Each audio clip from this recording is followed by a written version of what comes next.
secret ingredient for your children's church? Like I said, these are people who don't even know I know you, and they're giving me that feedback. And what do you think really helped the children's church I of Elevation? I think first and foremost is the curriculum. Okay.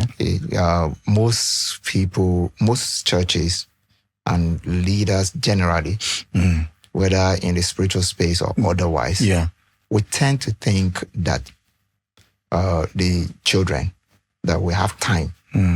So we limit our investment because we think they don't understand certain things. It's just like if you can afford to take your kids on holiday and give them some level of exposure. Yes. Some people think it's a waste of money, that you wait until they're teenagers, then you take them. But the foundation of their mind is already set. True. And there are certain exposures that they should get early if you can afford it. So it's the same thing. A lot of churches invest more in what the adults who are giving the money will appreciate. So you see the adult church, all blingy and all that, and everything is, wow, choir sings, but we're singing to the children. Who is teaching the children. Our best communicators are speaking to adults. So oratory and all that with heavy scriptures and doctrine, but directed towards adults. But the kids, you give them Capriso and biscuits. You just, tell them to that's if you're kind enough to give them refreshment. Yeah, exactly. But you just... Sometimes there's no refreshment. And you just tell them to just enjoy themselves, lie on the floor, play around, and then... it's just like a place where you just, or the people that are handling them are so mean. True. Sit down there. You don't sit there now. Come to your head. All those kind of things. And then eventually, what you see are kids who don't love church, who don't like to go to church. And if they get used to not liking church, it's already a phobia is created in their mind, which is some kind of church phobia. Wow. So they can grow up into becoming adults who have been traumatized. As far as organized religion is concerned, they feel traumatized. So it takes a lot more effort.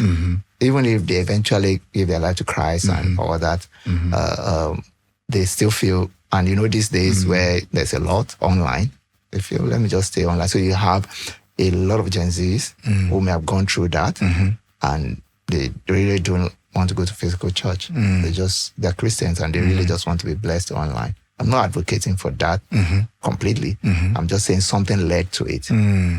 Because if your memory of the church is such that it's not cool, it's not a nice place to be, then when you now make the rule, you just tell yourself there's no point. Wow. So we're conscious of that. And we're making some more strategic investment into our children's spaces, especially in our bigger churches where we have that kind of space. The constraint with churches generally is the availability of the right facility for them to play around, to be able to cater to children. The average pastor wants to start a church today. He locates a hall, and that's it. And let's start. Then later they think, we're going to keep the children. Okay, and we have to do it in such a way that they're not going to disturb the adults. So they're scampering for some small space somewhere and all that. So eventually you just batch them somewhere, and so they are the addendum. They're not the focus. And we need to turn it around to start making them more of the focus. We balance it, even in terms of budget.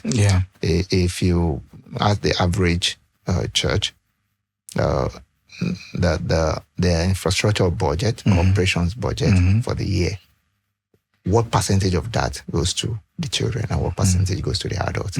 That's how you know whether you are investing right. And then human resource, what kind of people, the children's church teachers, are they trained to deliver on the curriculum? Do they even know how to handle children? Those things are very important. Can they connect with what kids are going through? Because children express their emotions, and adults can't connect because they feel what they're saying doesn't make sense. And why? A child says, I'm tired. Say, what have you done today? Why are you tired? As if the child is not a human being that can also be tired. Yes. We think only adults that are at work exactly. that can be tired. But children can be tired. You understand?